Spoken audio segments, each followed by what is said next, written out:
శ్రీమహాగణాధిపతయే నమః. ఓం గురుభ్యో నమః. ఓం శ్రీమాత్రే నమః.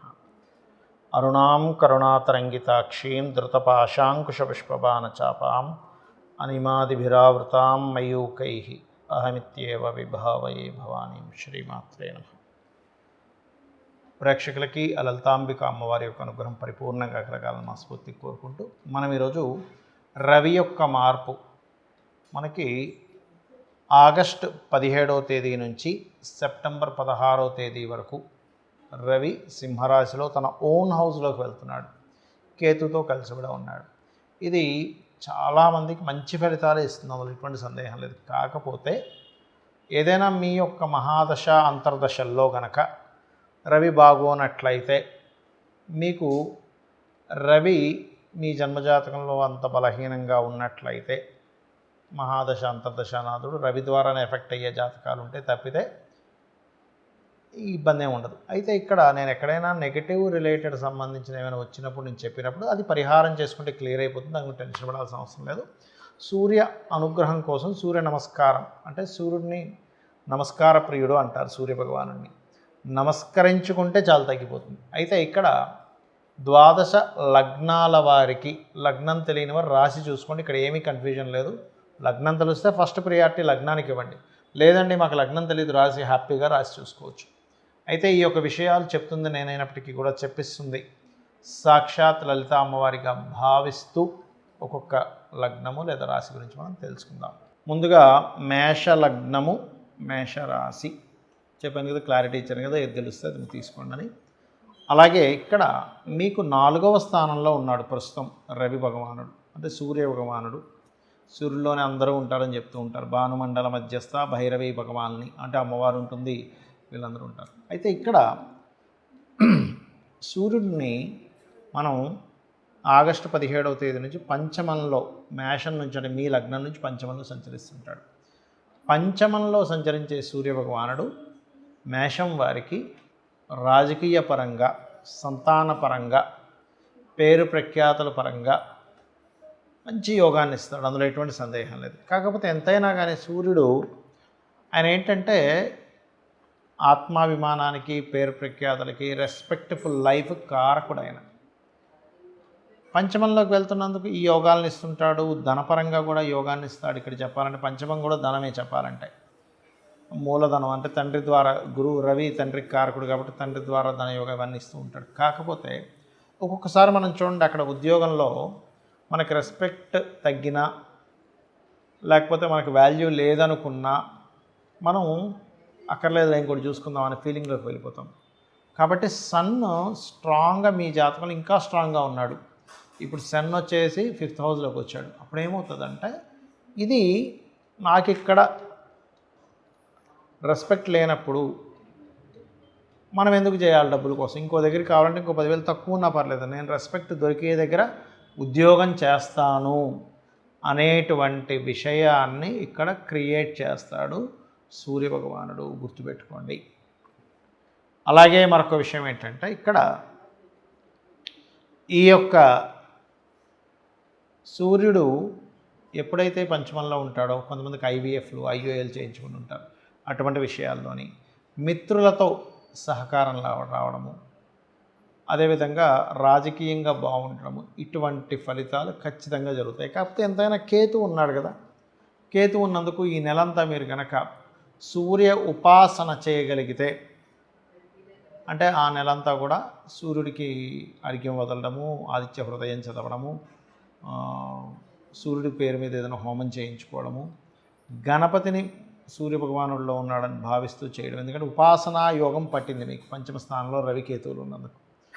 దీని మూలంగా మీకు అద్భుతమైనటువంటి ఫలితాలు ఇప్పుడు మనం చెప్పుకున్నటువంటివి జరుగుతాయి. సూర్య ఉపాసన ఒక్కొక్క మాసంలో లేదా ఒక్కొక్క సమయంలో గ్రహం మనకు బలంగా ఉన్నప్పుడు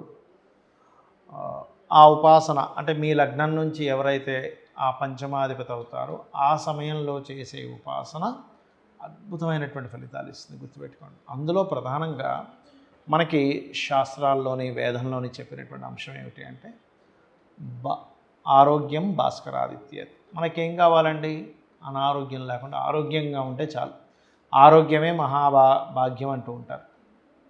దీని గురించి మనకి సూర్యుడి గురించి మన రామాయణంలోని మహాభారతాల్లోని చూడండి, మహాభారతంలో కూడా సూర్యుడు కనుక ఆ కుంతీదేవి ప్రత్యక్షం చేసుకుంటుందో మంత్రం జరిగి వచ్చి వెంటనే సంతానం ఇస్తారు. అంటే అర్థం ఏమిటి? సూర్య ఆరాధన చేసిన వారికి సంతానం ఖచ్చితంగా ఉంటుంది.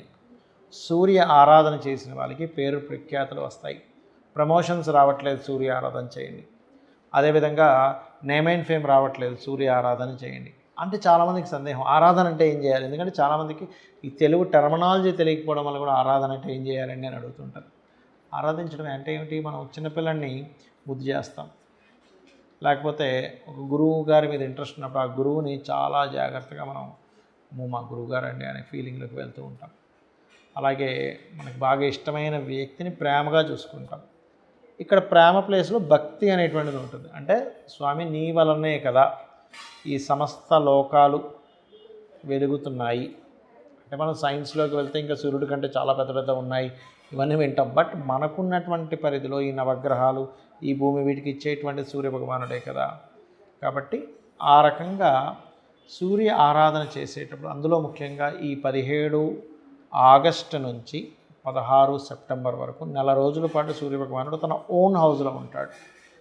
ఎవరైనా అనారోగ్యంతో బాధపడుతున్నటువంటి వారు సూర్య ఆరాధన కనుక చేసినట్లయితే ఖచ్చితంగా 100% వాళ్ళకి మార్పు వచ్చి తీరుతుంది. ఆరోగ్య సంబంధించిన అనారోగ్య విషయాల్లో ఇబ్బంది పడుతున్నటువంటి వారికి. అలాగే మరొక విషయం ఏంటంటే, మరి ఈ ఆరాధన చేసేటప్పుడు ఎటువంటి జాగ్రత్తలు తీసుకోవాలి? ఒక్కొక్క దానికి ఒక్కో జాగ్రత్త ఉంటుందండి. మనం పనిచేసే దానికి కూడా చూడండి, ఇప్పుడు ఫోన్ ఉంది, వాటర్లో పడకూడదు. వాటర్ ప్రూఫ్ అయితే పర్లేదు, పడితే ఏమవుతుంది? పాడైపోతుంది. అలాగే మనం ఒక డైట్ చేస్తున్నాం, ఉదాహరణకి చూడండి, కీటో డైట్ అంటూ ఉంటారు. షుగర్ రివర్సల్ కోసం కీటో డైట్ చేస్తుంటాం. అప్పుడు ఏం చెప్తారు? ఏమంటే మీరు కార్బ్స్ అస్సలు తీసుకోకండి, ఈ 90 days 3 months చేస్తేనే మీకు డైట్ లోపల మెటబాలిజం మారుతుంది కాబట్టి. అంటే ఏమిటి? ప్రతి దానికి కొన్ని నియమాలు ఉన్నాయి. అయ్యప్ప స్వామి దీక్ష తీసుకుంటాం, మాల ధరించారంటే నియమాలు పాటించాలని. అలాగే సూర్య భగవానుడు అనుగ్రహం కావాలంటే లైఫ్ మొత్తము కూడా మీరు అర్థం చేసుకోవాల్సింది, ఆదివారం నాడు నాన్ వెజిటేరియన్ ముట్టుకోకూడదు. మనకి శాస్త్రాల్లో ఉంది. స్త్రీ తైల మధుమాంసాన్ని త్వజతే, అంటే స్త్రీని కలవకుండా ఉండడము. అంటే ఆ రోజు ఆదివారం నాడు కలవకూడదు, సొంత భార్య అయినా కూడా. అలాగే తైలము అంటే తలకి నూనె పెట్టుకోకూడదు.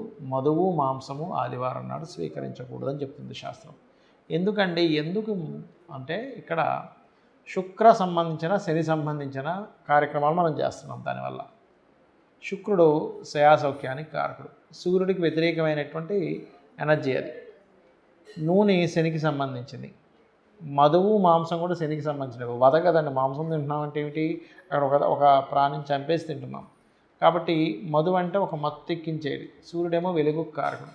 అంటే నువ్వు డిఫరెంట్ ఎనర్జీస్లోకి వెళ్ళినప్పుడు ఈ ఎనర్జీ నీకు సపోర్ట్ చేయదు.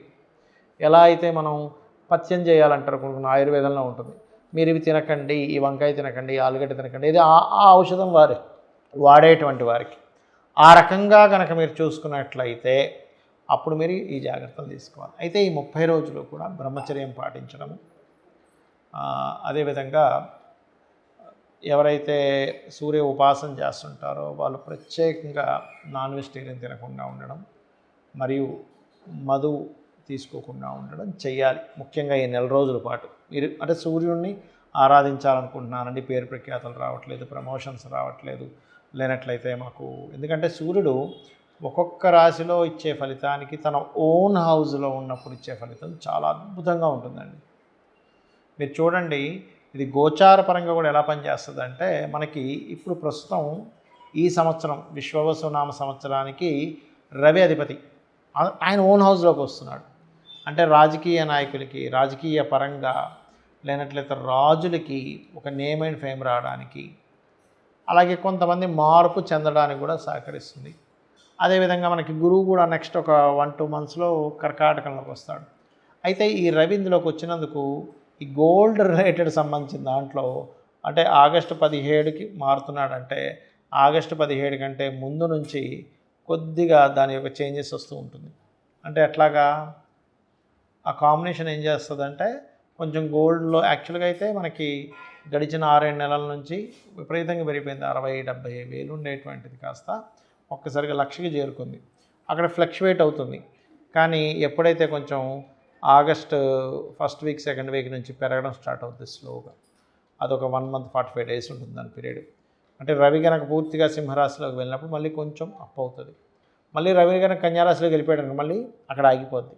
కాబట్టి ఒక రకంగా చూస్తే కనుక సంవత్సరంన్నర పాటు ఒక దగ్గర ఆగి ఉంటుందండి. గోల్డ్ గుర్తుపెట్టుకుని ఒక ఆగి ఉంటుంది. కానీ ఈ రవి సింహరాశిలోకి ఎంటర్ అయినప్పుడు కొద్దిగా దాని ఇది పెరుగుతుంది.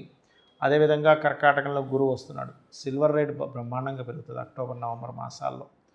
కుజుడు తన భూతత్వ గ్రహమైనటువంటి కుజుడు భూతత్వ రాశిలోకి ఎంటర్ అయ్యాడు. కాబట్టి ఇక్కడ ల్యాండ్ రేట్స్ పెరుగుతాయి. అపార్ట్మెంట్స్ ఇవి కాదు, ల్యాండ్ రేట్స్ బాగా పెరుగుతాయి. సైన్యం, ఎందుకంటే సైన్యాధిపతి ఈ సంవత్సరం బుధుడయ్యాడు. కాబట్టి సైన్యం కొంచెం తిప్పికొట్టడము, సైన్యం యొక్క అంటే మన భారతదేశానికి ప్రత్యేకంగా అనేకమైనటువంటి దేశాల నుంచి ఆర్డర్స్ రావడము, వెపన్స్ అమ్ముడుపోవడము, ఒక 20 దేశాలు దాదాపుగా మీకు పెరుగుతుంది. 20 దేశాల నుంచి మనకు ఆర్డర్స్ వచ్చాయి. అంటే ఏమిటి, మనం కనుక సప్లై చేస్తే మనకు బోల్డంత సంపద పెరుగుతుంది. కాబట్టి ఆ కీర్తి సంపద దేశవ్యాప్తంగా కూడా వస్తుంది. ఈ గ్రహాల మార్పు వల్ల మీరు కనుక ఈ సూర్యోపాసన కనుక చేసుకోగలిగితే ఖచ్చితంగా మీకు కూడా సూర్య అనుగ్రహం, అమ్మవారి అనుగ్రహం కలుగుతుంది. కలగాలని మనస్ఫూర్తి కోరుకుంటున్నా. శ్రీమాత్రే నమః.